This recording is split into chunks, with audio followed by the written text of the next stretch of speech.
Close the doors? No, go in front of the camera. In front of the camera. Have to start over.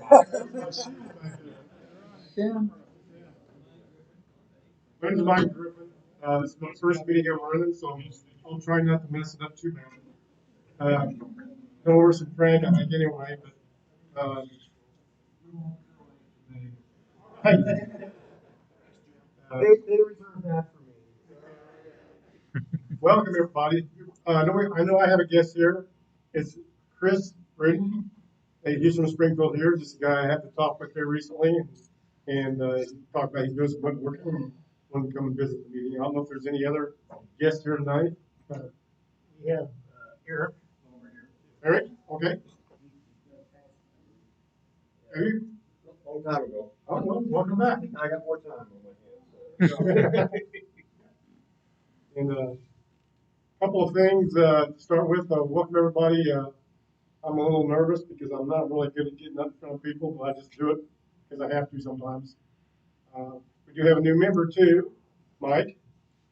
Yeah, numbers like crazy this week, maybe. I did some research the past couple of weeks on the hats, and I've got some samples to pass around. And Terry's got a couple of screenshots that I'll kind of show you to start with. These are kind of hard to tell, but this is an actual Stitch logo. You can see kind of the stitching in it.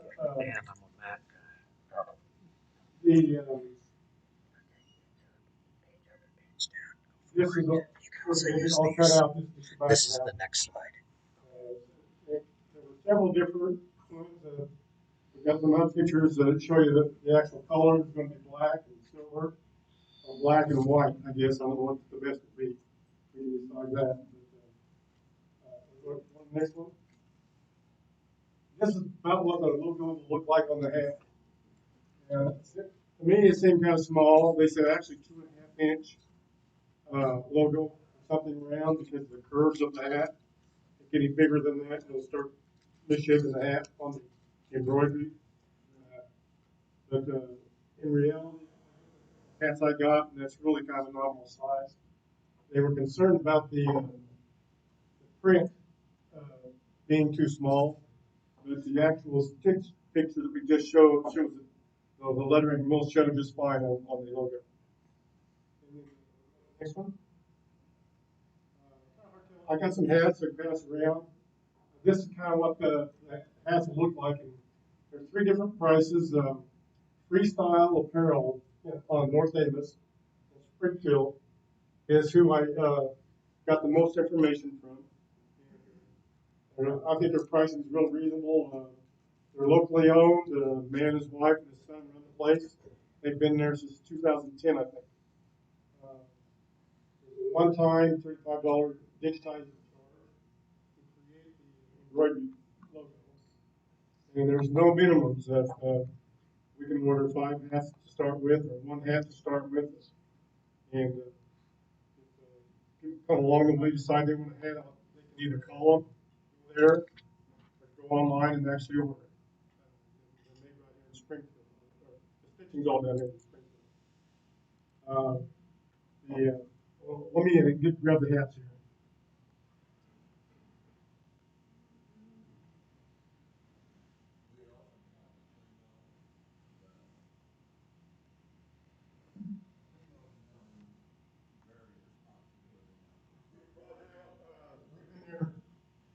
I think between Bob and I told him 5 times, and the most they could give me today was 2 hats to look at. So, and Freestyle just been great, real responsive. They've got several hats here. We can decide. You make a flex fit, and the flex fits come in 2 different sizes: the small and a small and medium, and then a large and an extra large. And there's a flex fit with the net and back, too, for more of a summer hat. They come in the 2 sizes also, so basically a smaller and a larger. They do have a lot of other hats to choose from. They've got this one here, it's more of a denim type hat with a strap, adjustable strap in the back. And,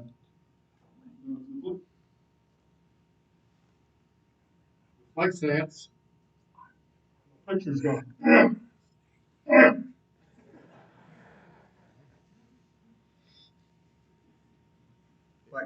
It's all you. That was it. It's all you. That was it. Oh, it's on me, okay. Yeah. All right, prices are, 15, 18, and 20, I believe. So they're in a range that's pretty reasonable.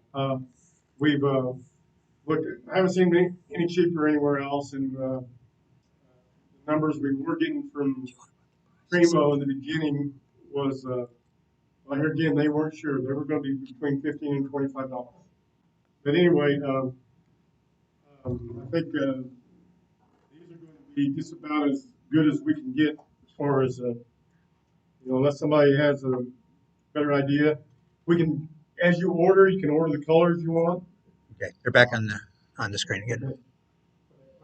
So this one here is the $15 hat. That's with the logo on it. It's $15 with the logo on it. The flex hat is,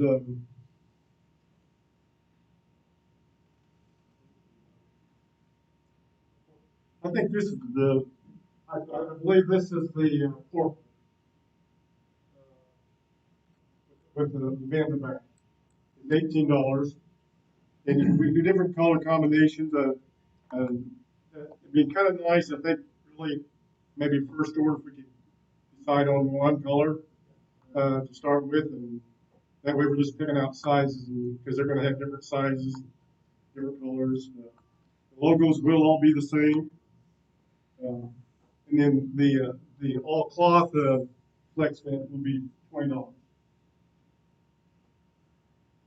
And they have them too, like, I think they have some green with some brown bills, and stuff like that too.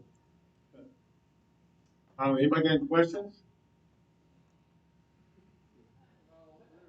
Yeah, sure. Yes. Three have different sizing structures. One has a buckle, two of them are elastic, but they're sized 7, 7.5, and so on. So the diameter That's brown. That's brown. is different on the three. Well, my guess is if you want to, you can try one on or even, figure out fit. That looks good, Jim. Think so? Nice. Yeah. Natural. No, yeah, the flex. No, Yeah. that is the that's the fourth one. That's one the lighter material. Yeah.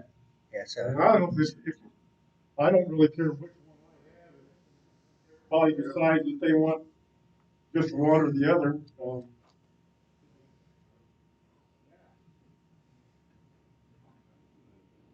I think the logo's gonna look nice on there.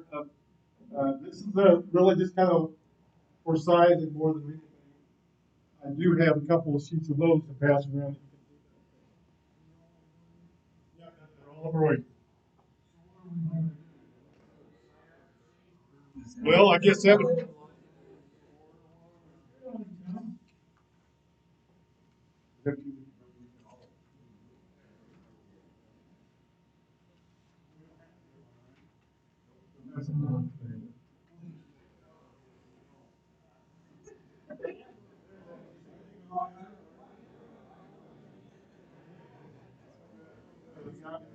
Stitching on the emblem itself, they all have to be the same. Yeah, same color. Yeah. These appear to be black and white. Black and silver might look good for a soft blade. I don't know. Anybody has any preferences? Let's show them around.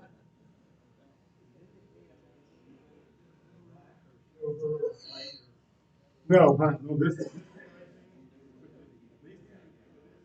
price, and that was that price, and that was that price. It's similar. Right. Did you get a price on shirts? No, they got everything you can, shirts, mugs, coats. No clue on the price? No, I just moved with that. You're not everywhere. Yeah. And, here again, if we are, doing embroidery on the shirts and stuff, they're one, you can order one apiece. If you do screen print, there are minimums, I think, because of, they have to create a screen print to work with. They're a good company. Well, I think actually Chris is the one who, I called him because I come up with his number somehow, and he didn't do it, so he referred to me. Chris runs Rudin Paint Printing in Springfield. They've been around for a long time. Okay. So, I guess if everybody's okay with it, we'll create a spreadsheet and maybe get it out to everybody in an email or something, or I don't really know the best way. Any ideas?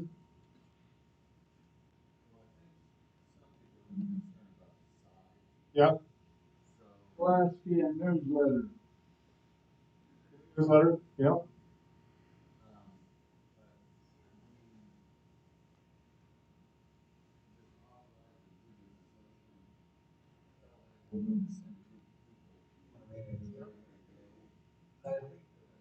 What we could do, authorize the digitation and say just 4 or 5 people, say we want 5 hats to start with. And get one of each, or one of a couple different ones. I think I kind of know how I want one, and we'll, maybe go with just the board members, but don't rule anybody out, just make it simple to get some in our hands. And then, yeah, and what's on Amos Street, just off of Jefferson out there, and just come in, you know. Probably. We need to reach the members that are not present tonight. Yeah. You get to everybody. All right, we have about 50 or 55 members, right? That's the one I like. Typically, that there's usually about 30, 35 people here. All right, ready for the next one? We're going to the next? Or is that, or are you gonna be next? Okay, yeah, That's okay. Dave. Dave's going to, well, Bob, you wanna? Yeah. Say what we got on the meeting this evening? Before I do the presenter, John Diller. Yes, you know somebody who was selling drill finish, doesn't want to do anymore, some store somewhere. And if somebody wants to get some drill finish cheap, let me know what you want, and I'll give Don a call. The April meeting, we had the guy from Craig, he's the Central Region Sales Manager, who'll be actually demonstrating here and presenting a lot of their products. So actually be a live demonstration, which is kind of nice. And they've added some new stuff to the line. So if you have any questions at all, you have any hot topics, anything you want to learn more about, send me an email. I'll be talking to them probably next week and getting them set up for April. May 11th on Saturday, we have at Bob Cox's house. We have Jeff Miller coming in from Chicago to do a one-day class on joinery, working with hand planes, chisels, things like that, and sharpening. So we got those coming up, so we have a lot of good things coming up. For the presenters tonight, we have Dave, who's actually going to go through the website, show you some tips and tricks on how to navigate it, get the most out of it. And then I'm going to go actually review an article I saw last year that kind of made me rethink how I'm sanding before I apply finish with it. So I have nothing. Any questions at all before Dave starts?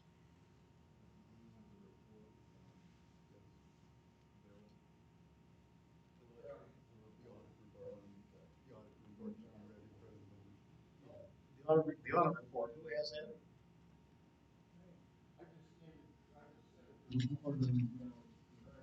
He's emailing it to me, Okay. electronic copy. Now I've got the copy that's signed right here. Okay. Sam, yes, sir, it's all good. That's all we wanted to hear. I like it. I can't take credit for it. So Dave's gonna go ahead and start presenting, and then I'm gonna talk about this study on Sandy.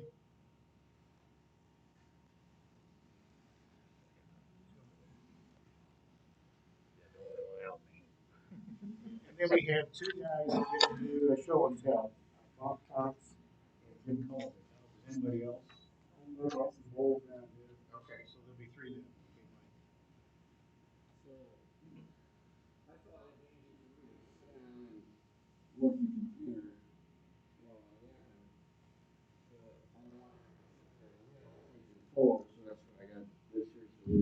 Test this out. Is that too loud? Oh, yeah.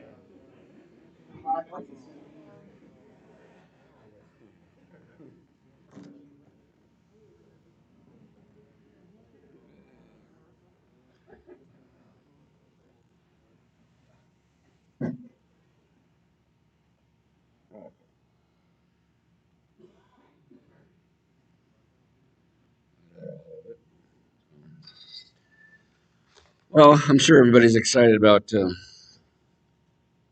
how do I?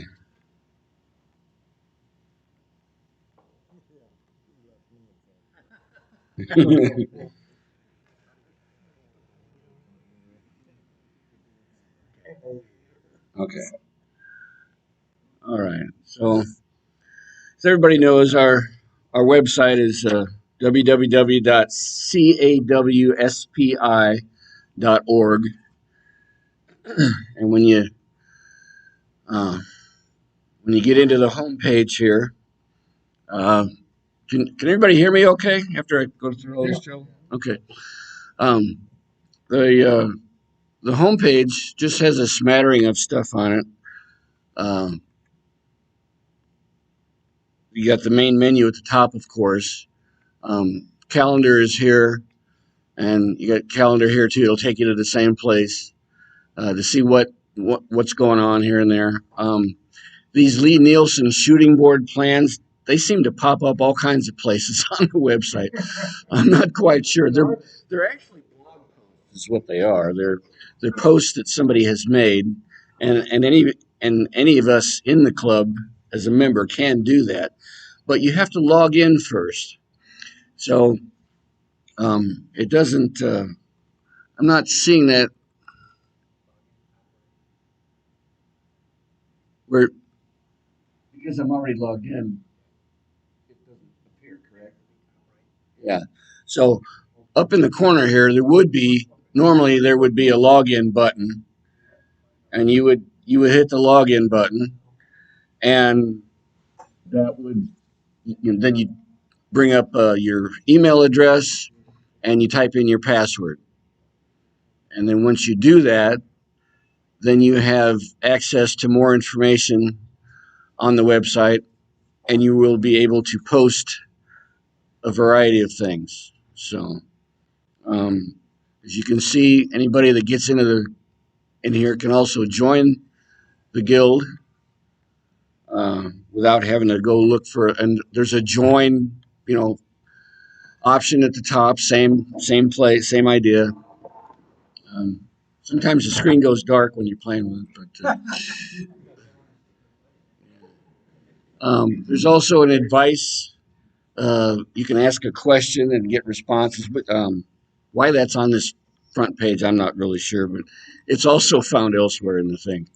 So if we go to the About Us here option, of course, there's a blurb here about who we are and what we do. And I want everybody to understand, too, that we are now officially a 501c3 nonprofit organization. It doesn't say that in here, but we could probably update this. Yeah, remind me. Okay. There's a Contact Us option here underneath About. And so you fill in your name, your email address, the subject of your message, and then if you got any questions. And then also at the bottom, you can attach a file or some pictures, images, whatever. If that's something that you want to do. I've been testing with this. Um, when you, well, let's see if I was to. Can I go ahead and hit send with all your information in? You don't care, do you? We'll just call it test. Well, I'll just put it right in test here. And when you click send, subject test.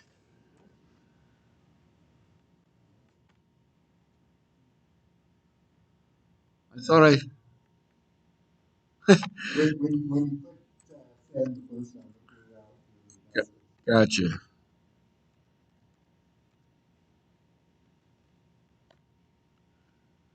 Okay, so we, and I don't know who we is, has has received your email. We will get back to you as soon as possible. I have not figured out who yet is responsible for getting back to you. So film at 11. Yeah. So I don't know. So we're gonna get out of this. Where's my, oh, there it is. Whoever you sent the email to. No, you're putting your information in there to have them get back to you. Oh, okay. But I haven't, we have a couple different email addresses. I checked those. It's not.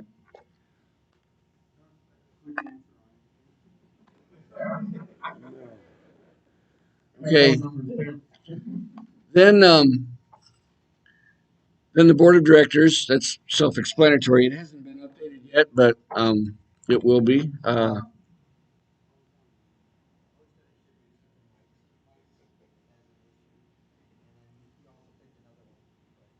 Yeah, I mean, because Norm, he's not director at large 3 anymore. Anyways, so if we go, try to get through this quick because I know this is boring. So again, clicking on the join, this describes our membership, our dues. Students get a free membership. There's a way to, there's a button here to bring up the student membership form. You can pay your dues online. You can do it in person, or you can send in a check to by mail, and the address is shown.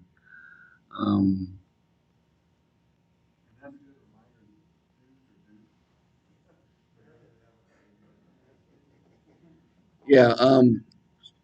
What happens with people that begin their membership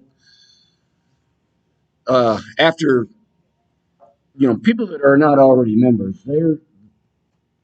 their start date is whenever they sign up, and then the software in this website will turn around in a year's time and remind you, hey, it's time to re-up.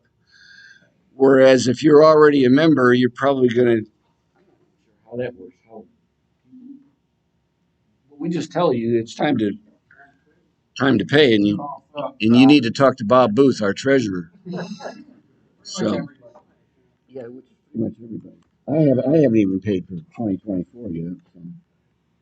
So oh, and at the bottom of every page, I'm not sure why, in the lower right hand corner, anybody, whether they're a member or not, just somebody that stumbles across our webpage, they can subscribe to the newsletter. That's what this sentence is. Subscribe to the newsletter and then provide their email. It gets put in the database of this website, and they also receive, or they, depending on the email campaign, the person creating the email within this software can send to all the non-members that supply their address here, in addition to the members themselves. So when I send out the newsletter, I've been sending the newsletter to the people that are not members that are also in here because it doesn't cost us anything, you know. So, yes. But yeah, there's a number of them. I forget the number, but okay. So the calendar, self-explanatory. We got board meetings, which are always the fourth Tuesday of the month, and anyone is welcome to. Well, all members are welcome. Um, and if you want to bring a non-member, we just need permission from the board to have that person come.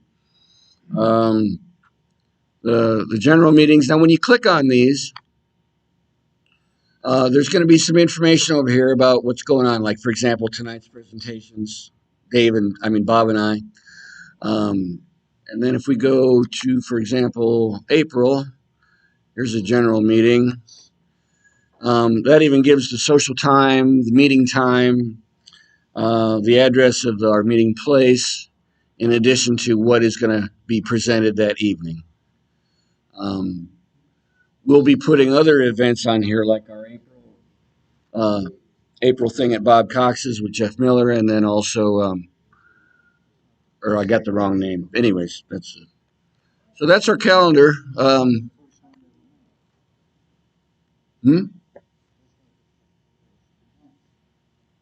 was the previous one. So, yeah. The news page here.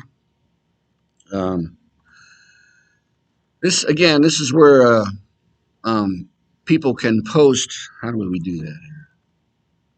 Yeah, if you manage blog posts up here in the right corner, click on that.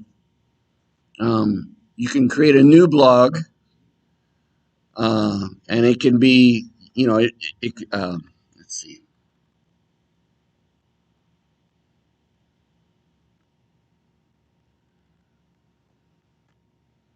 It could be a classified ad because we have a classified section too. This is where you would upload an image of something, and then you can title it and add further descriptions to it, how much you want to sell it for, who you are. This is who you are is here, the author. The date that you posted. Yeah, just know that pictures are really handled strange at this Um,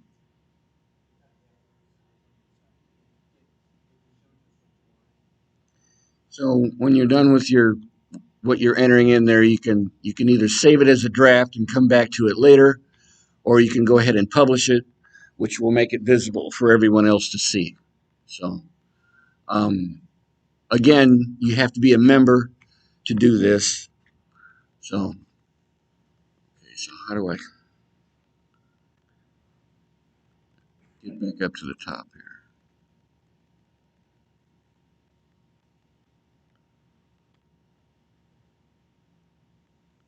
Okay, I didn't. Yeah, we're gonna cancel. Leave.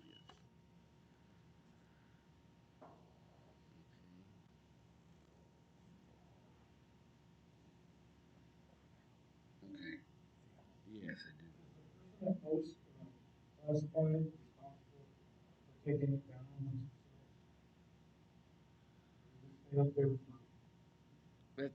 That's a good.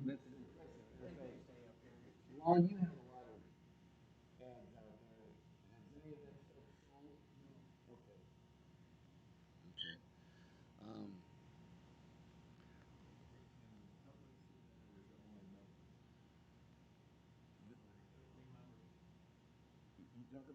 looking at now.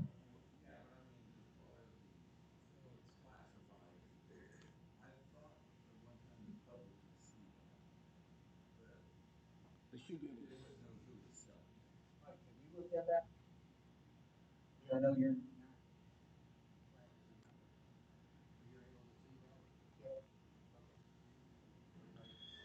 Actually, when I was just in there, I don't think that's even supposed.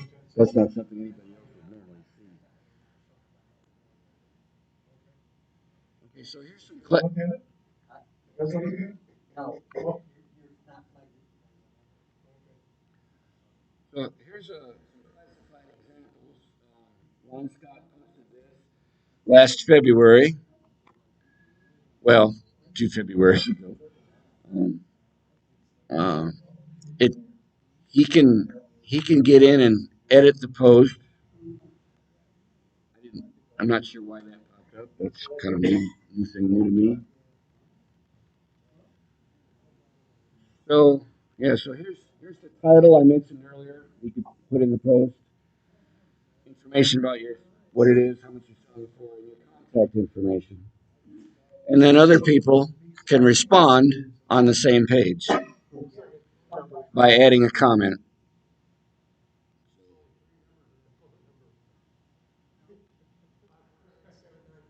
We'll blame Lon.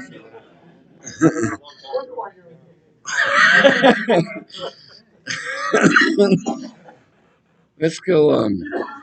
Let's go look at another one and see if they're all that way. Okay, well you're in luck if you want some casters because the full numbers there. So yeah. I use them all the time. So that's our classified section. So then under members, you've got a number. I don't know why the screen's jumping around. You've got 4 more options underneath the member option. The first one being our directory. And so once you're in good standing with the club, I guess I need to go down to Terry's because you're logged in as you, right?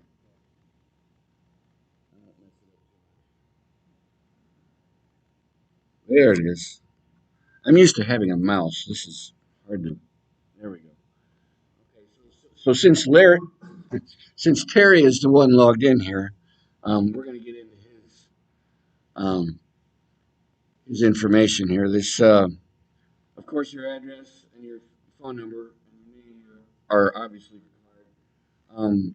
But you can, if you've got websites or a Facebook page or an Instagram page or any other social media um, contact links, they'll appear here.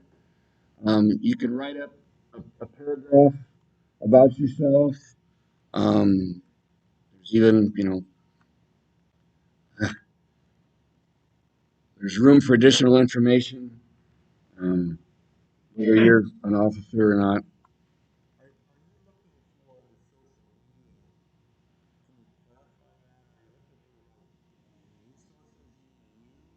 No, this when people come in and look at Terry Tuttle, if he, well, here, let's, Yeah, I have a webpage. okay, well, let's go add that then. Uh, yeah, yeah, okay. So you cannot, you cannot modify your directory listing here from within the directory. This is where you would go over to My Account.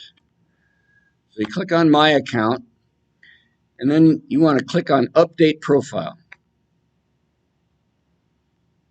Okay, and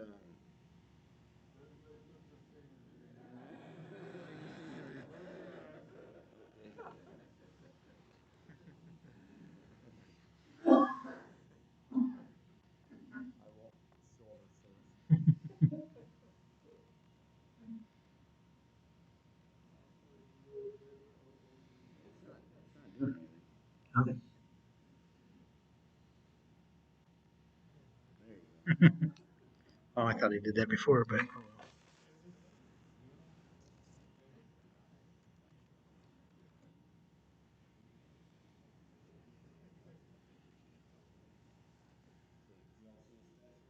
Oh, yeah. Oh, yeah. I took a picture of it. dot dot dot. We're gonna put his picture on there. That's right, we are streaming on YouTube right now. Okay.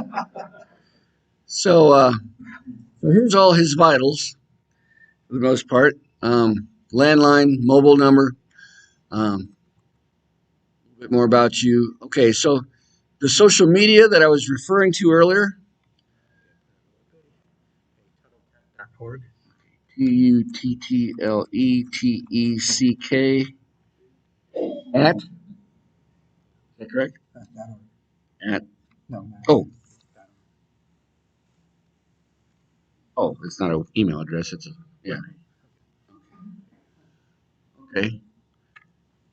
So there we go. So now when we go back, we'll show you this. We'll go back to the directory and we'll see that his website is now going to be on display. Some people have YouTube channels, just like our club has a YouTube channel. Instagram, Facebook, LinkedIn, Twitter. I don't know if there's any other options. Your spouse's name. This is where you can enter in your interests. And you could answer a couple of simple questions about would you be interested in hosting an open shop? Would you consider giving a presentation? And do you have any suggestions, et cetera, et cetera. So,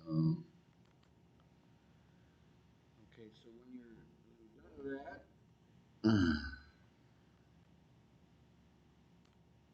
that, update the profile. There we go. Now let's go back to the members directory, right?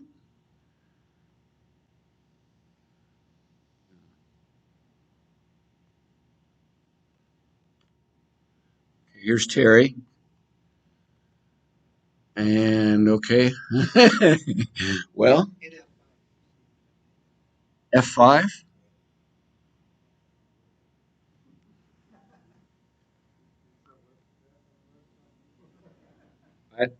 I'm lost now. Okay.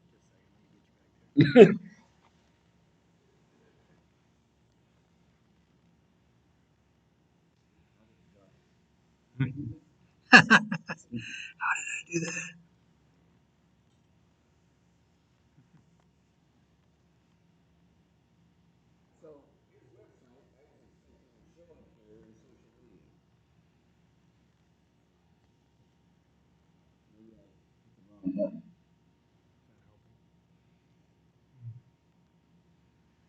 Yeah. 5. That one.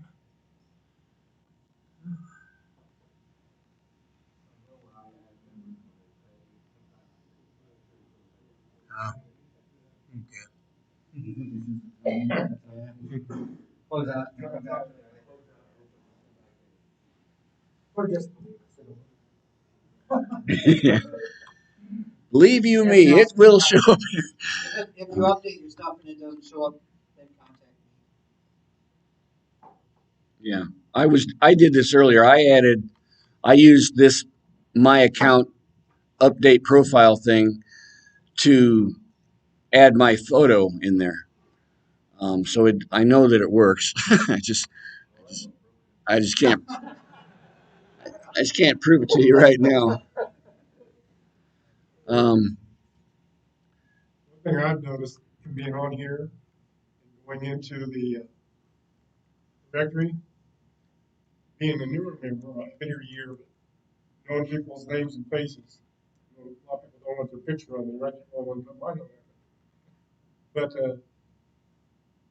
walking into the meetings, got name tags and stuff like that. But if most of those have pictures on them, it would help, especially newer members.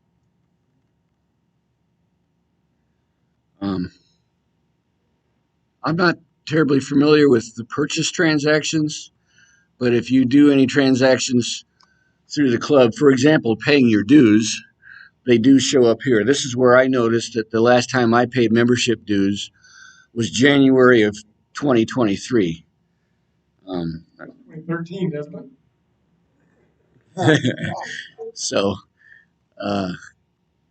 you can see, you know, that you've paid, for example, here, you know, under there.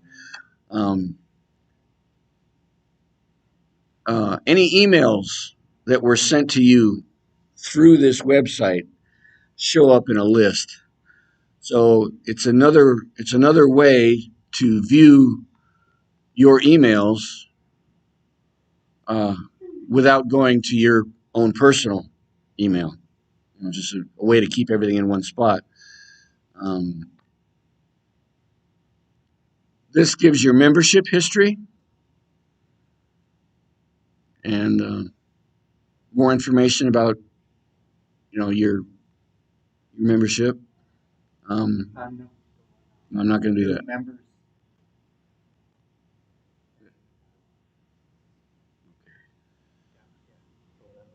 Yep. Okay.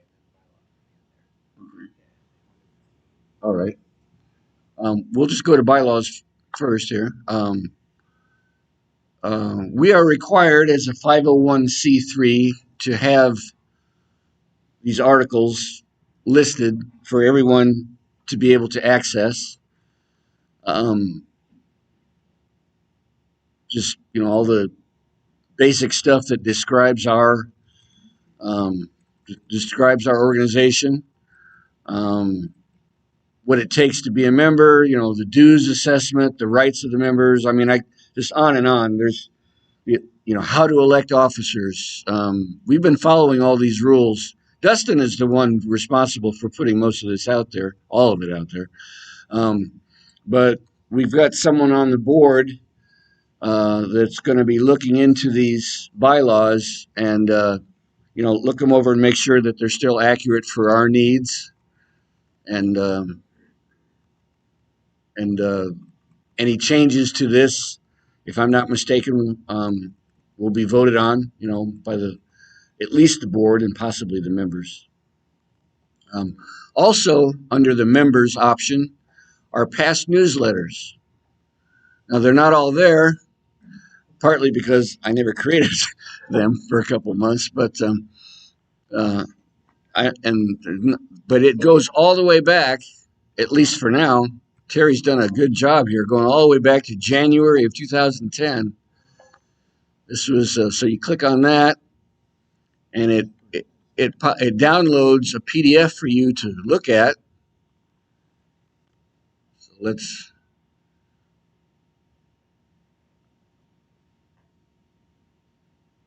Well,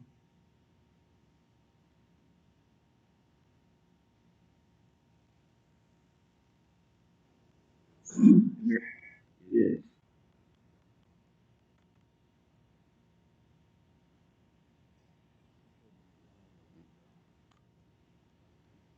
Okay, but I don't know. I don't. You can drag it up. I can drag this.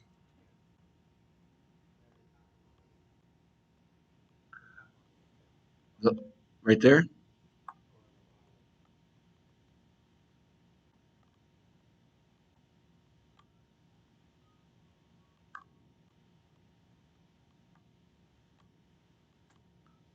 I don't know what I'm doing.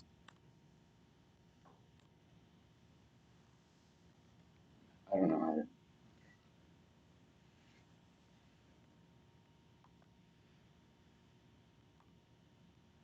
Oh.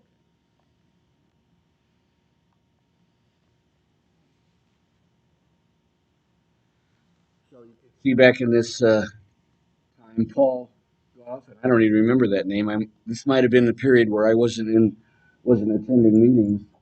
Um, but Dick Metcalf was the editor, Chuck Frank, webmaster, et cetera, et cetera. So there's all kinds of nice archive stuff out there. So,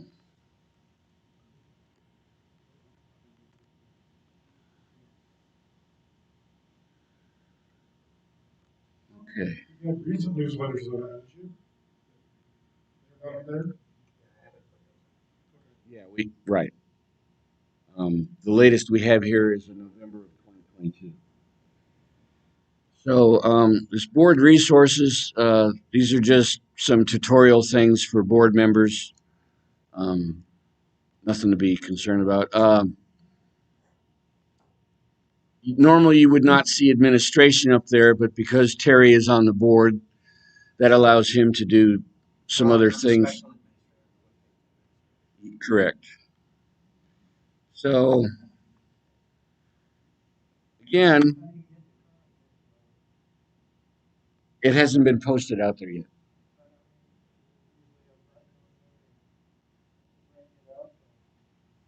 It'll be in that let's see.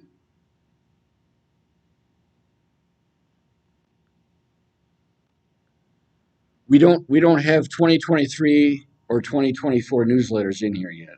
But when they do, once we do get that in there, then you'll be able to see the more current one.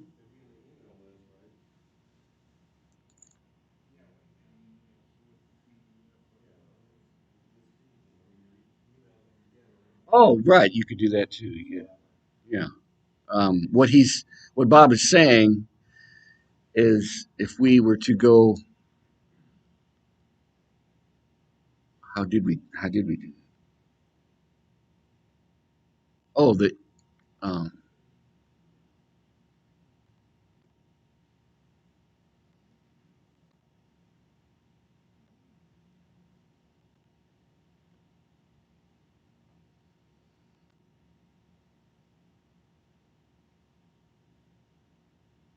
I don't remember how to get back to where we.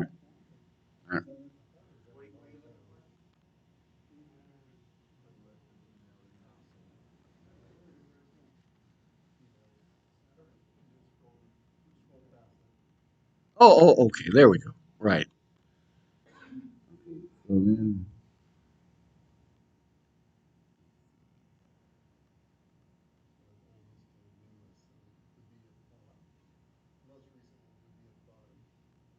oh, I see.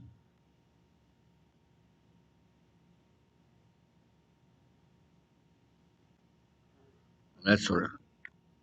There we go. Okay.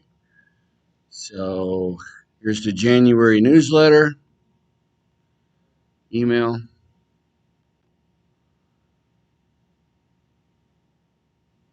That's the email, the content of the email itself, and then you click on the download button, and it provides you with the PDF of the newsletter. So that would be another way to look at our current newsletter.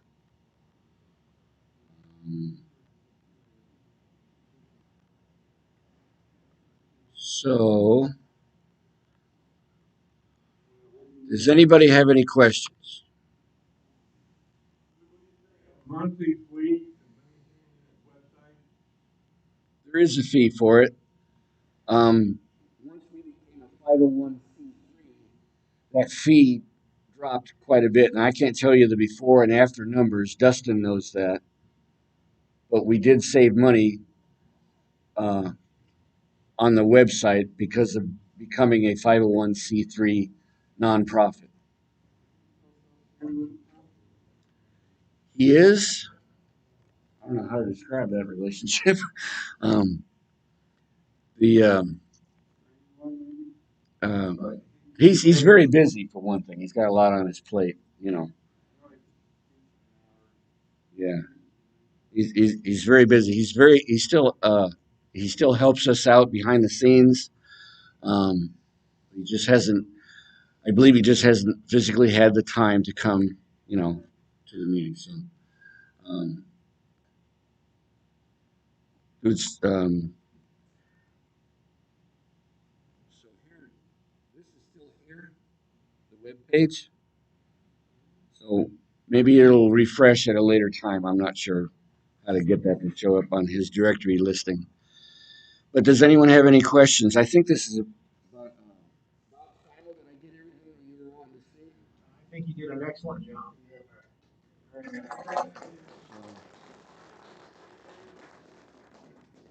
Can I just Key get up thing. and walk away? Renew your, the thing on the joint.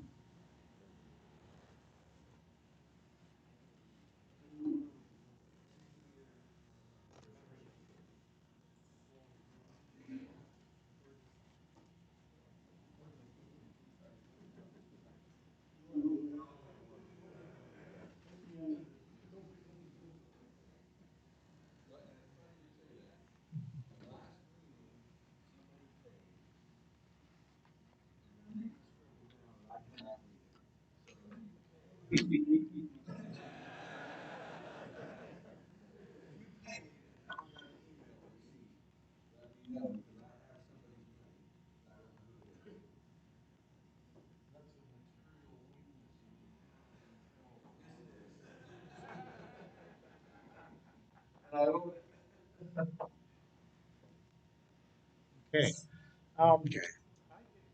Working and a lot of good articles in it. I saw one back in October of last year. That kind of made me really rethink in my finishing. And so kind of get a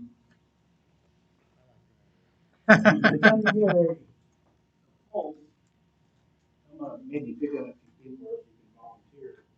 What do you guys normally do? Let's say if you're going to finish a desktop and you're going to use the polyurethane, what's the highest grit you go to?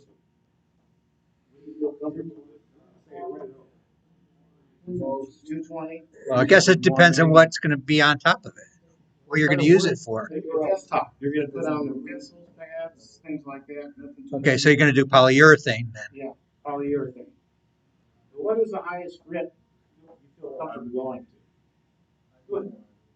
You go 400. You're a rebel. Oh, I just did one and I went as high as whatever I had, the highest I could get. Okay. So it was like glass at the end. Use a random orbital sand. How many of you use that? And then for the final part, you hand sand with a different grit or a higher grit.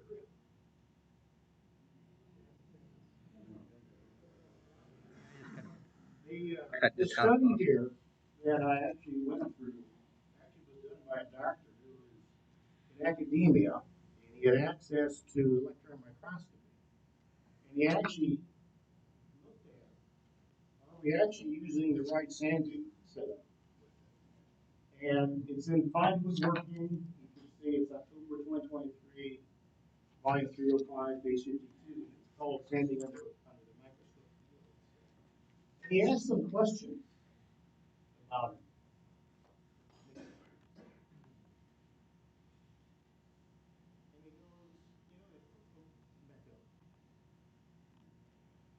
If cross-grain sanding going across the grain really screws up the wood, what impact does a random orbital sand reduce?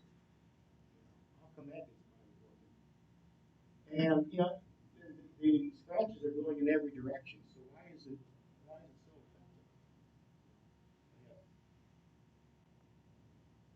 Then he asked some questions that he's going to test for, and what they did is they actually did all these grits. They looked at them under the microscope, the electron microscope, and then some of them actually finished with Lucy.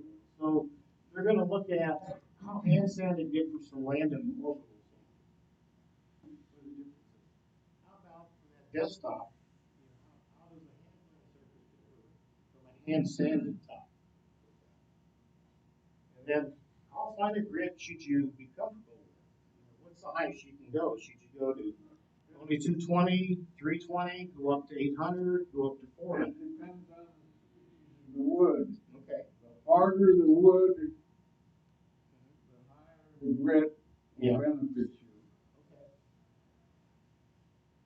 Exactly. Okay. That's part of the equation. But to kind of summarize or kind of in a nutshell, tell you what a random orbit sander does. It moves in small orbits at random patterns. So it actually moves elliptically. That kind of helps it reduce. So, and then the disc is gonna, I didn't realize this, but the disc rotates slower than it oscillates. So they use an electron microscope to look at it, and then they looked at all these grits. And there was a third set where they wanted to see how high can we go to really be comfortable with, is this gonna work, 400, 600, or 800. All the surfaces were brush vacuum and rubbed lightly with a tack cloth between each grit. So it's kind of scientific there. And then what they noticed upon examination, the gouges created by the random orbiter tended to be tiny. They weren't big, loops.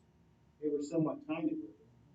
And he made the statement. So, and I think I was kind of challenged looking at the study because I'm trying to condense all this information. They get so many data points in this. I was kind of struggling with what is really important for us here. So I kind of had a little bit of struggle here, but I actually took his words and I'm going to share them with you. The cutting depth of different abrasive grains is determined primarily by the number of grains in contact with the wood and the pressure applied to the sand, not the size of the grains. I didn't realize that. So all the surfaces were brush vacuumed and rubbed lightly with the tack cloth. I don't have a brush vacuum, but I might start doing that. Sanding, whether by hand or random mortar, packs those pores with dust that can't be removed by vacuuming alone. And they saw that on electron microscopy. So you don't know what the impact is. The finer the grit used, the more the actual pores were packed a lot more with. So how do you get it out? That's a You good can't question. tack, you can't tack. That's a good question. And probably you have to use that brush vacuum. Actually, I'm going to be passing around. I actually did part of this trial on my own. I have 3 blocks for you to look at. I have one that is a random order only. It's at 400. I have a hand only, so I sanded by hand only up to 400 grits. And then a hand plane only. So when you get them, feel them, and then kind of look at the light and see how the sheen is on it. And a brush vacuum is any vacuum with a brush.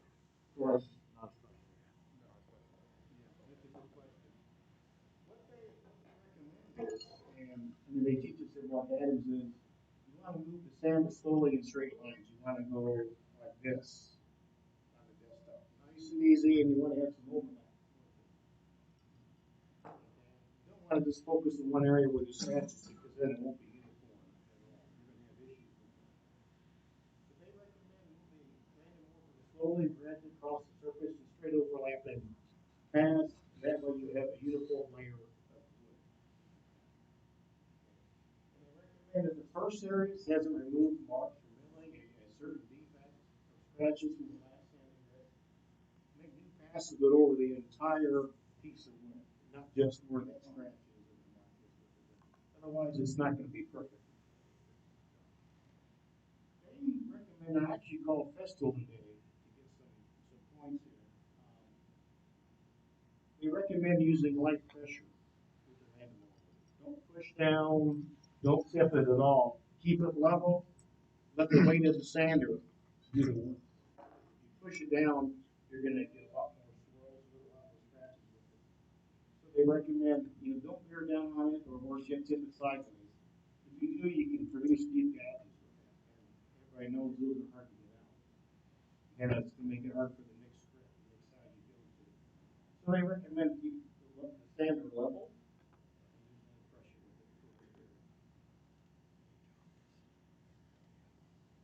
This here is what he put in, and I'm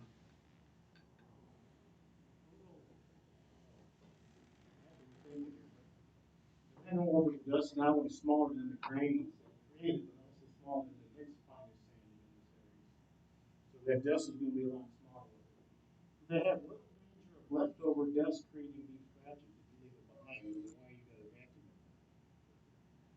Then he states this: rolling abrasive grains that have broken free from the dust can roll under the next one, creating deep scratches. It's important to vacuum the surface between grits using a brush attachment. What do you guys think about this? Yeah.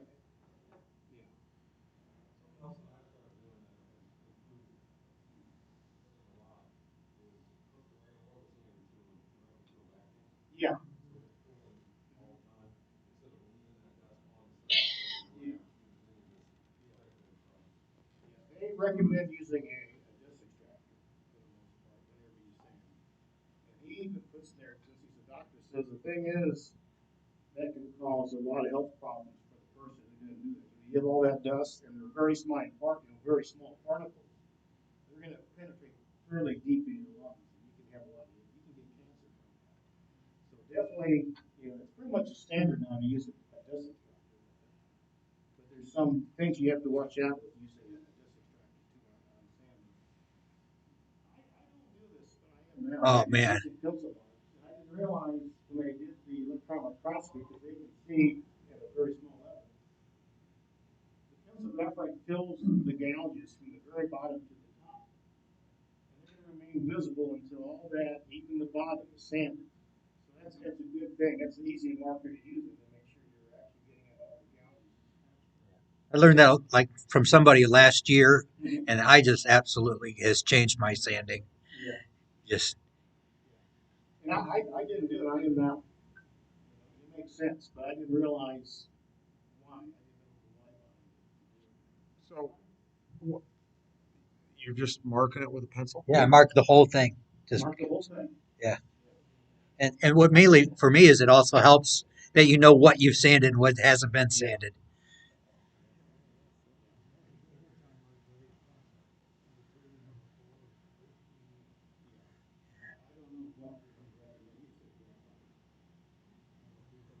Yeah. Yeah. Yes. Yeah. Oh, yeah. So don't worry about sharpening your pencil to do that. That would be overkill. Using the roll pencil or carpenter's pencil or something would be okay. But you can easily cover that area without being slowed down. Now we're actually talking about the results here. And visually, looking at a random mortar versus a hand sanded surface, they both sanded to 220. Visually, they did not see a difference with it at all, even with adding one coat of oil to it. But when they put it under the electron microscope, then they saw a huge difference between the two. Because there's going to be a lot more scratches. And think about an orbital is going around, but linear straight sanding, you're leaving a lot of marks. They're not being erased. So that's going to be a big deal. This is something they put out to kind of test things. And that's specifically recommend you're taking the last random orbital grips you use when you start to go to hand sanding. So let's say you stop with the random orbiter to 220, you're going to go to hand sanding. The old thought was get a 220 and with hand, then go to a 320. They didn't see a difference at all by not doing that. So you can easily go from a 220 random orbiter, and you're going to hand sand go to a 320. And they didn't see any issue doing that at all. So you're not locked into that. So that was old traditional thinking.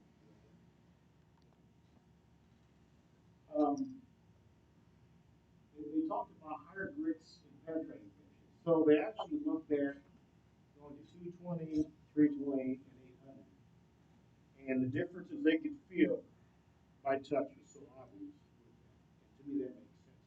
So it almost makes sense to look at going higher, maybe to 400 as you can. They noted most of the finely sanded boards had almost a glass-like feel. Those that actually got the random over the sanded over. Also, the finer sanded boards reflected light beautifully after using only one coat of the wingsuit oil. The finished boards that were done with hand had a matte look to it. So even the appearance of it, there was a difference with that. Looking at say an 800 versus just a 220.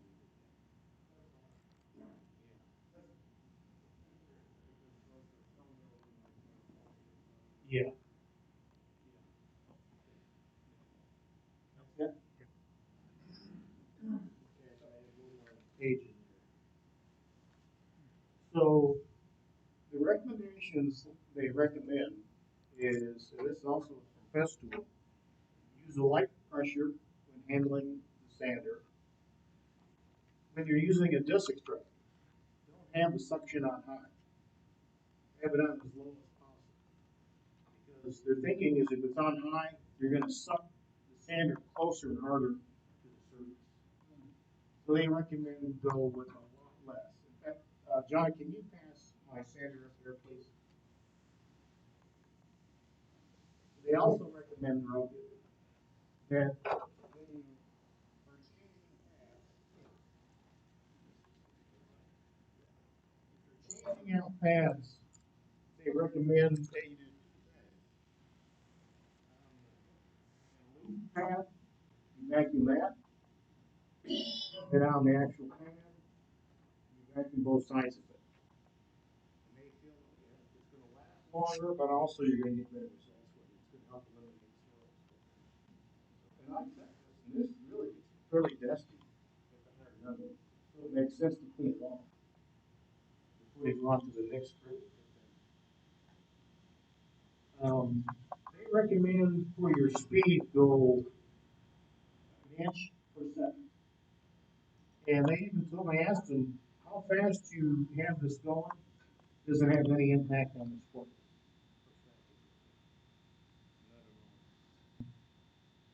The only thing that they did compare, because the actual hand sanding versus the hand plane was not better.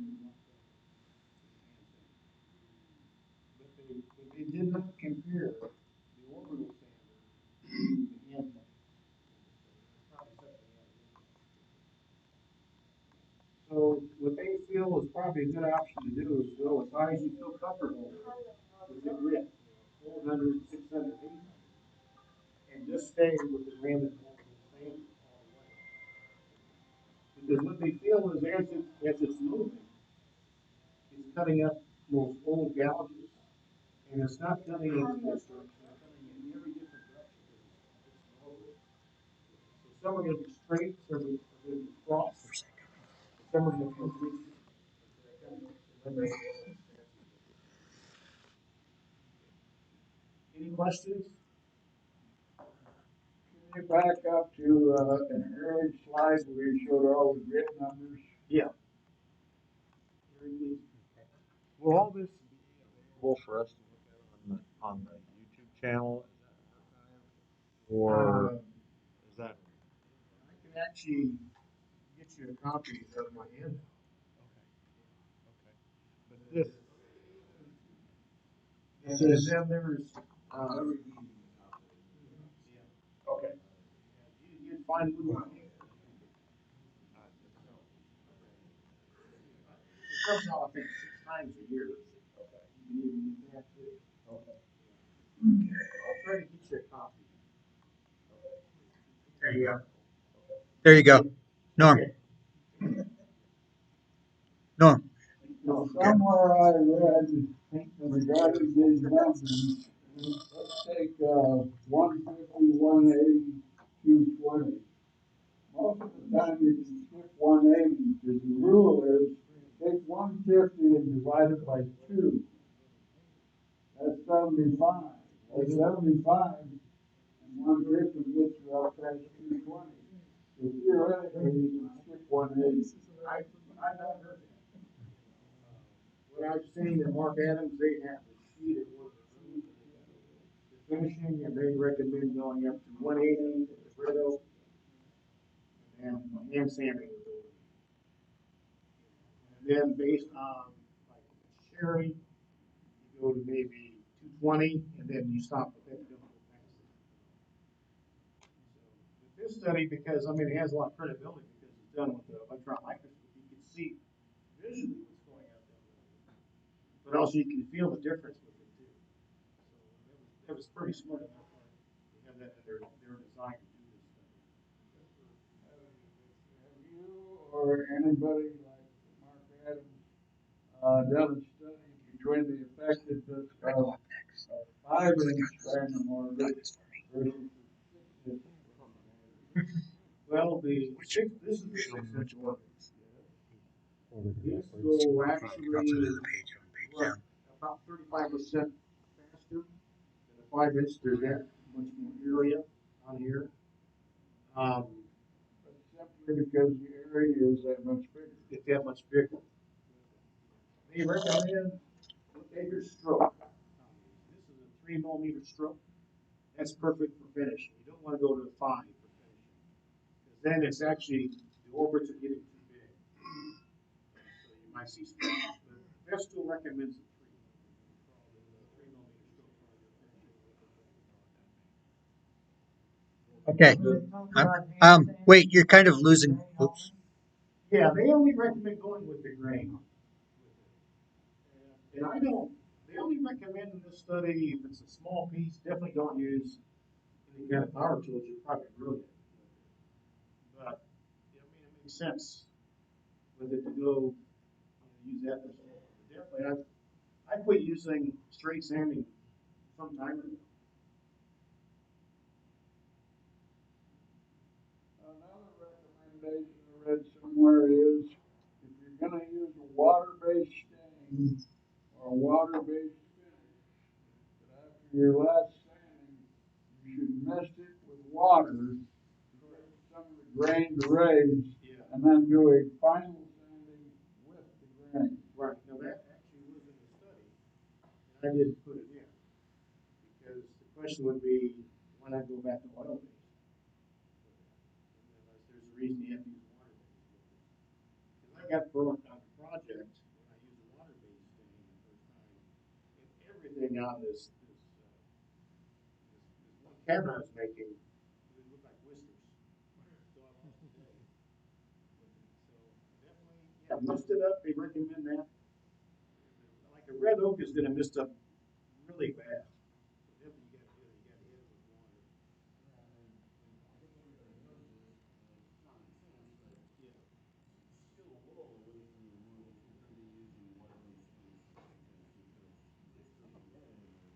Yeah. Oh, Yeah, interesting.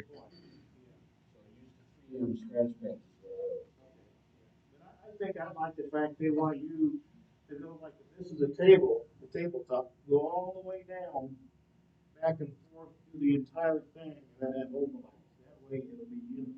If you only focus, say on a mark right here, and you only work on that, you're gonna have, eventually get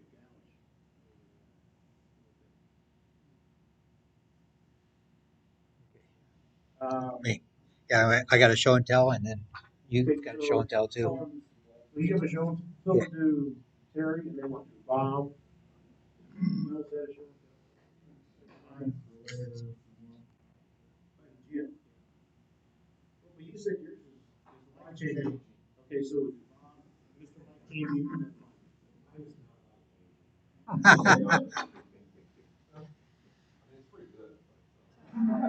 and then you do yours, and then we'll do his, then we'll take a vote.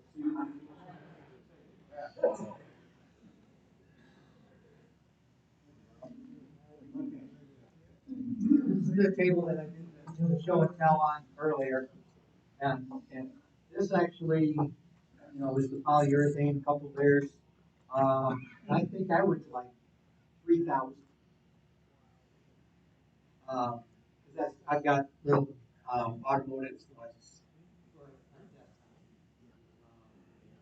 So my thing was like, just when. Next. Okay, is this page up? Well, we page down or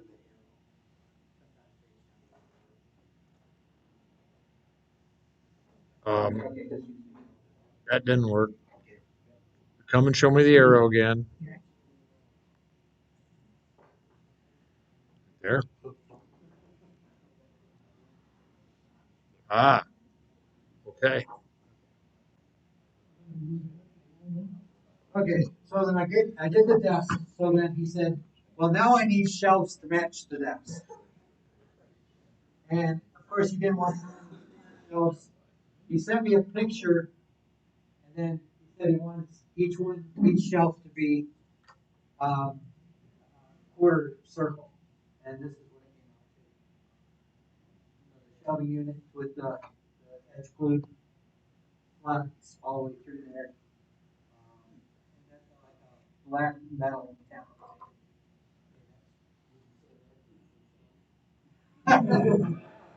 No, actually, this was after the talk that we had. We kind of just talked about it to sit to 400. So these are the 400. And then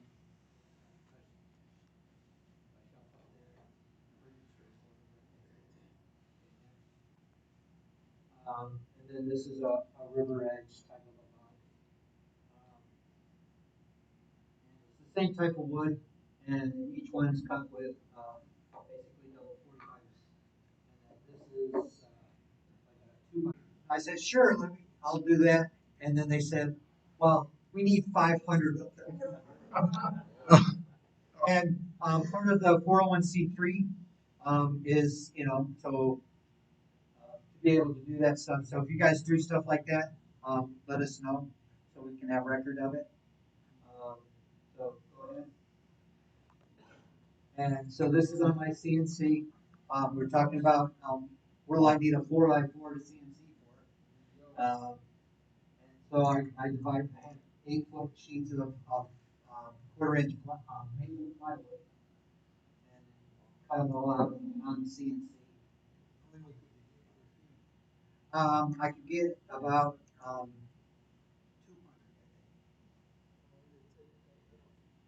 200. Actually, not that long. I would, I used, nails, and my bit hit one of those nails. Forgive my Caused me ignorance. some problems. Forgive my ignorance. What's a CNC? A computer, cutting. Computer roll. Gotcha. So I had, each one of these, had little knockouts, so each one had to be knocked out and then sanded. So I sat there one by one, sanding each one of these out. 500. Actually, I set it up for 600 because I knew I was going to be losing some of them. And then I had to mask off each one and put it in the laser.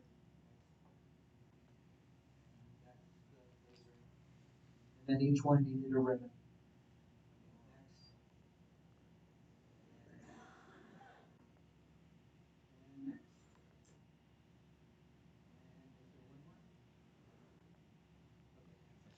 And then they came all up on a tree. And so, quite a project. Very nice.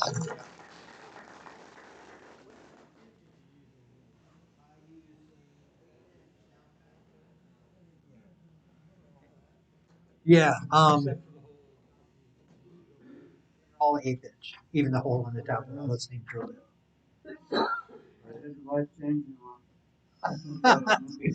Hopefully some of those, things work out. Yeah.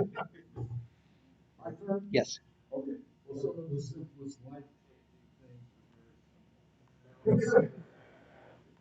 My big deal is always, dust collection. And I made this thing stole it from YouTube. But, dust collector, blast gates that I've got.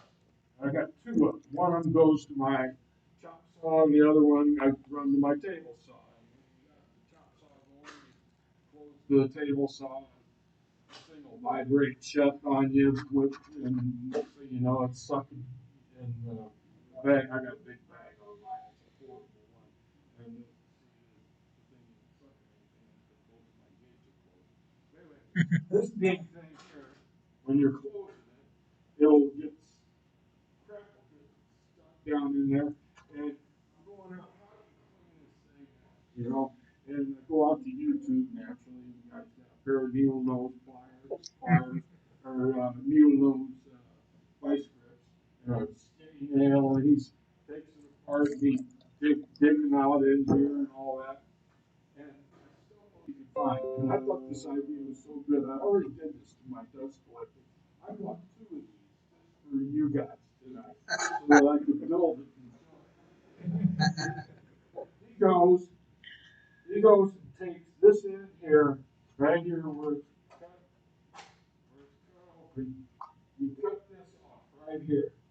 Okay, you just on your chop saw, comes straight down, so it ends up looking like this. You can see the end of this Yeah, thing here, yeah. so it's flat. And you put that on there like that, then you sand it off smooth so that it'll stick real good.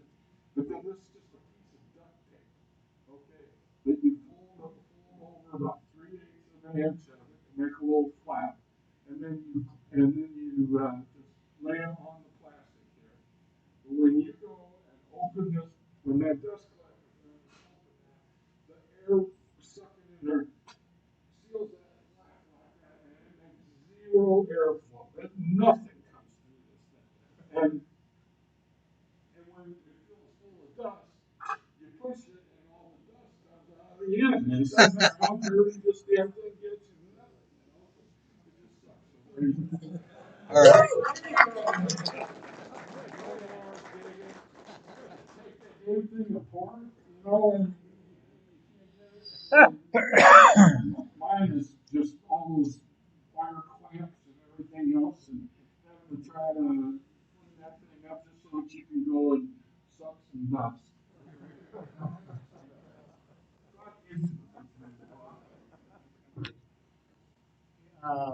Bob Cox?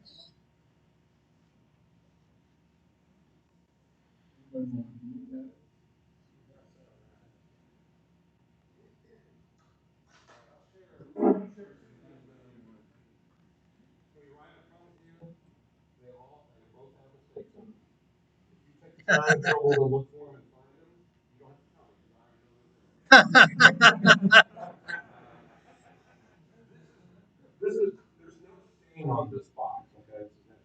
This is Bloodwood. Has anybody used Bloodwood before? No. I mean, never used it before. It's super hard and dense.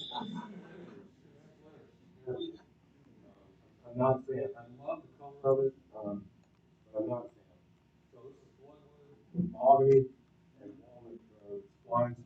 I'll pass it around. This is not a finished product because I needed a couple of stops here to keep that lid from hanging, but the only ones I have are for cabinets and they're a little thick. I got to replace them with a little thinner because it pulls the lid up just a little high. And then I'm not a fan of this hinge. I think I'll change out the hinge probably. And then I'll probably put some kind of a little lift on the lid. This is 220. The only difference, although this has 2 coats of Lycon poly and 2 coats of wax, there's no Lycon wax on it, so you won't like it. The mahogany, is a little more open grain than the Bloodwood, so you can kind of feel the difference. Cherry around the outside and then walnut around the outside. A lot of moving parts. I'm going to thing up, and so I'll just go ahead and tell on myself. If you look down the line, that's where you'll see Reconnected doing itself, this I way. think. You glue them all together once, and then you clean it up, and then you kind of hard and push the other one around and put it back together. Anyways, the bottom is not finished, and that's for a reason. This will likely be the lid to a small cabinet that has drawers in it for the pieces. So I put finish on the bottom because I think I glue something else. My wife says 4 feet on the color down.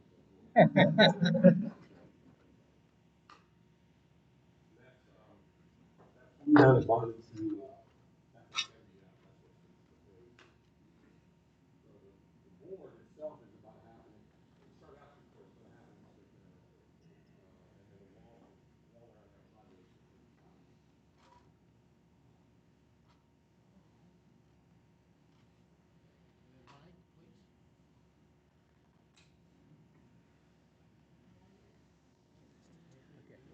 Okay. Well, yeah. While Mike's coming up, here's the Christmas tree with all those crosses on it.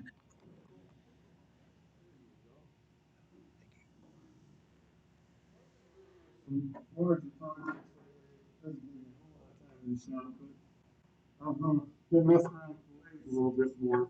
And, it's been years I've been trying to get kind of decent with bolt turning, but it's a spread at best. I wish, Dan Chevrolet was here to see these, because he was always helpful whenever I had a question. The littlest one is probably the most useful. This is of a redbud tree that was in my yard that had to come down. And that sits on the windowsill at the sink and only last rains on it. So that actually turns out that purpose. This one here is a box elder.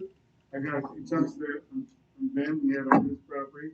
It sat around so long at your place and that by the time I chunks out and turned them, typically it'd be like green, so you let it dry out for a while in a paper bag for a month or so.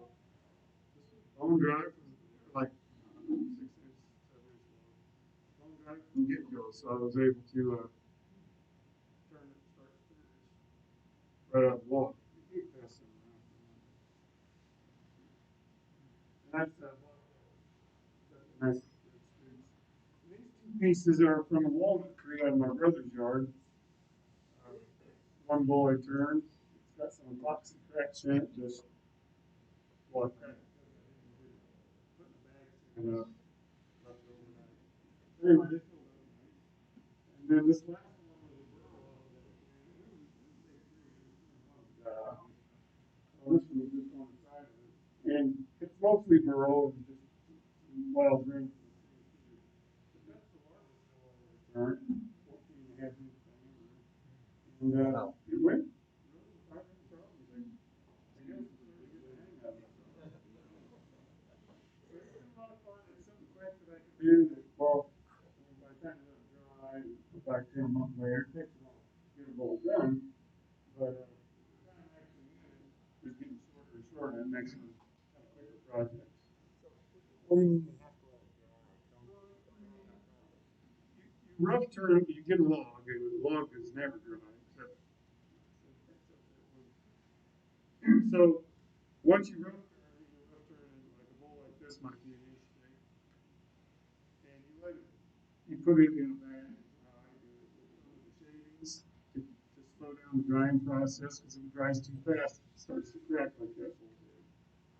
So then after, there's other ways to do it, but, that are faster, but this is easy.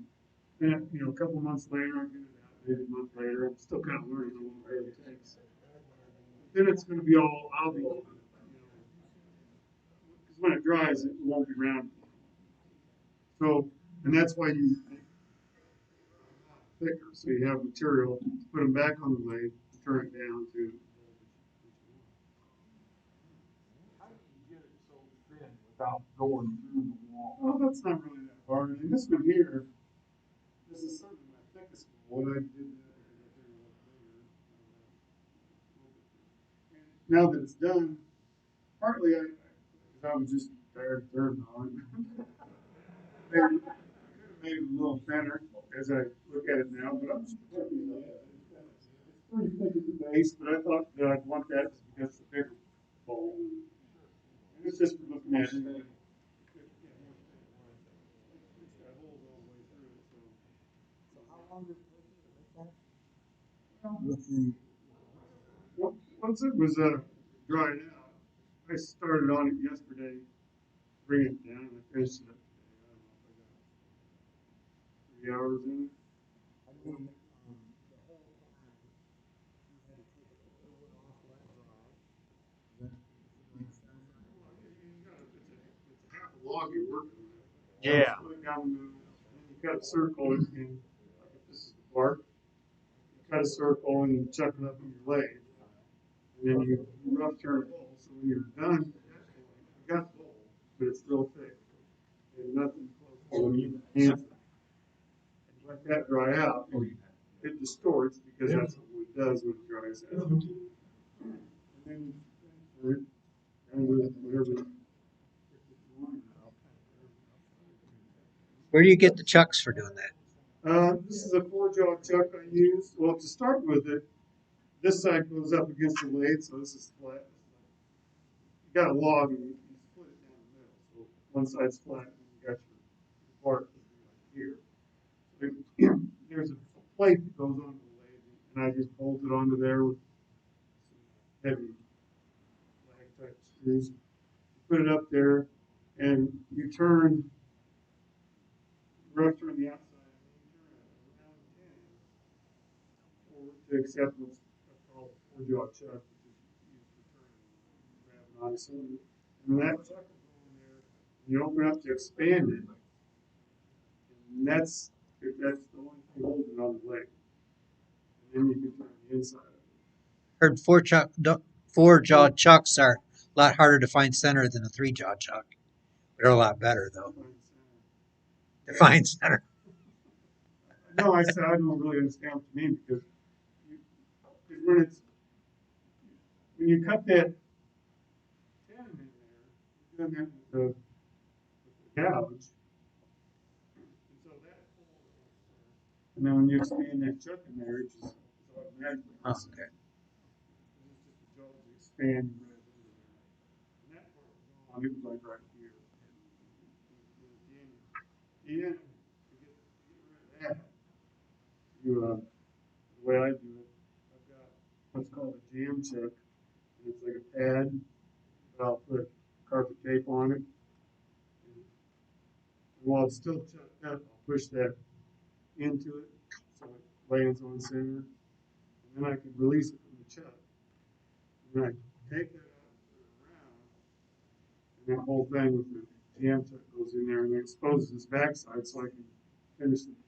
So it's a bit of a process. A lot of different ways to do it. That's just what I came up with. And some of that was with help from Dan Chevalier. Yeah. You're gonna do a shop someday? Are you gonna do a shop someday? Do a shop, open Yeah, shop? yeah. We Show us. don't Okay. have an actual date, but yeah. Right. Yeah, but it's smaller ones and kind of rickety wood, and you know, on occasion, dig in too far, it'll crack. And, you know, I haven't had anything really explode. A lot of that happens in particular when they're cracked or something like that. That's typically what might happen. But you see people that have had accidents and people have been killed because they didn't have any protection on or anything. But, working with pieces that are got a whole lot of this stuff in it. It's like they're almost turning air for a large part of it. And that gouge will catch. I haven't done anything like that, but I don't look at this as anything particularly dangerous. When I first stepped up to the lathe, I was scared to death of it. After you see what's possible, and you're not as dangerous as you might think. But like anything. How did you finish the bolts? They really feel nice. Well, the same, you do sand them after you got them out, and then you've got scrapers that get it a little bit finer. But they sell a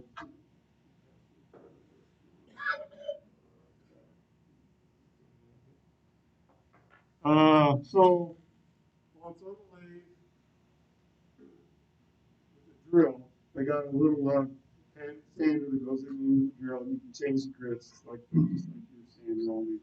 They come with different diameters, and while it's going around, you're actually sanding the start with like it's a really rough work turn. I got some 8 grit pads, but typically I can start like 120.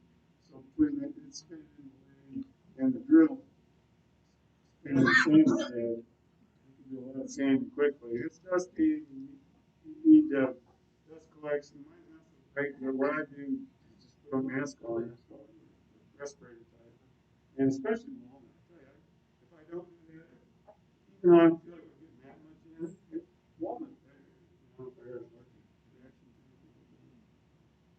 You might have said this, but I was looking at things as they passed by. I'm sorry if you already covered it. How long do you let it dry? How do you test personally with dry? Use moisture meter or Got sand more and than it goes up that. the same day? Go ahead. And then the last thing, during the drying process, do you use any stabilizing product to help it dry without destroying too much of the cracking? No. Like any No, I don't think anybody does that. I'm not a highly experienced turner, so maybe there's a lot of things I don't know about it. But as far as the drying time, I don't know, 1 to 2 months to get it out. Like I did mention it after about a month, I got it out and I retrued it, but I didn't really take it down to finish because I didn't know where to. For a month or shavings in it. And then I got it out the other day and I thought, I don't know if it's ready or not, but So you didn't use a moisture meter? I tried, but you know, unless you got a good flat surface, you don't necessarily know if you're getting a good reading. And yeah, it might be 14% there, but it's going to read 8 over here. I don't know. It's more of a guesswork. Yes. And it doesn't seem like it's that critical. As long as you've given it time to kind of get down, and who knows what it is now, it might still be 14% or something, I doubt it, it's probably, but it seems just, the bulls that I've turned, maybe at this point, I don't know, a dozen, 15, maybe 20, but I haven't had any of them go crazy on me. None of them are gonna stay perfectly round, just with the wood, so. Usually you can't tell. As long as they sit flat, it looks like a ball. People looking at me. Like I did, Harry turned it wet, and they wonder, how in the world did you turn that over?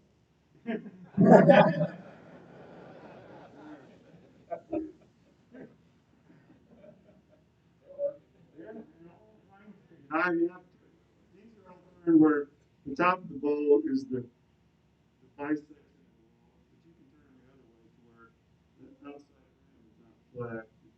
It follows the shape of the bowl. You leave a little bark for roughness around it. I've done one of those. And, well, rough looking. I think my wife liked that one better than some of the others. I wasn't particularly enamored with it, but I'll try it again. All right, we turn it close.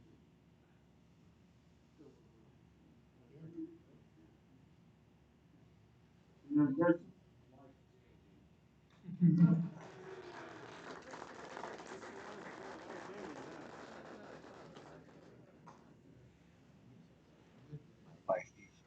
Does anybody else have anything else they want to bring up or Out for Christmas business or anything? Sounds Yes, like sir. all rusted. Okay.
Times what it was in 2021.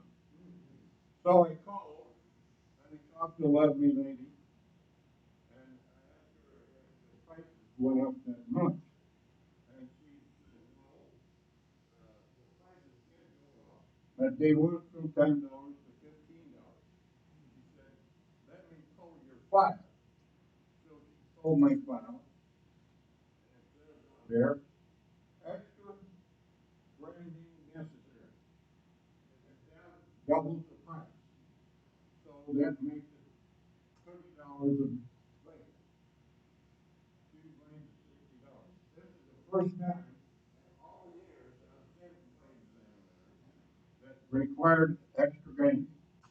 I sent blades, they replaced the carbide, two or three tips they had to replace, and I can understand that. But all in all, in addition to that, they knew and FedEx charged me an additional $25 on top of the freight. So the two blades I got sharpened cost me $107.13.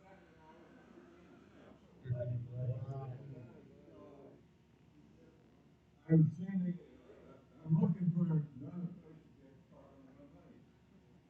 I went online. How much much is a new blade?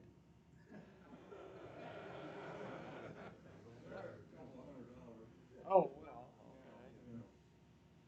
okay. Yeah, there was somebody local that was talking about.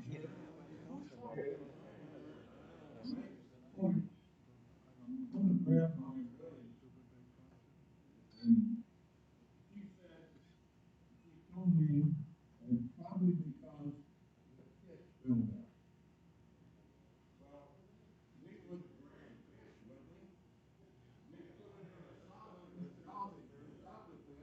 Yeah. And then bring the weight.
Go ahead, Bob.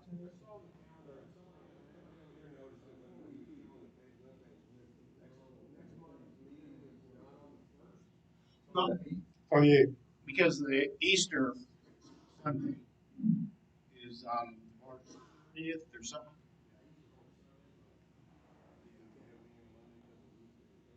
Well, and the guy from Craig is not gonna travel on Easter. So, and I think it was the Easter holiday and also helping out for Craig. So we moved him to the 8th. Things you learn here. uh, Thank you everybody for the presentations. This is a lot of good information tonight. Life changing. So the next meeting's on April the 8th. One thing I know some guys always say when they close the meetings is if you had a meal or drinks or something, leave tips on the table for the waitress because that's just part of the deal here. And we'll give us a few of the guys and get some more information out to you on the hats. For some reason, you know exactly what you want at this point, let me know. And then call at the end of the meeting.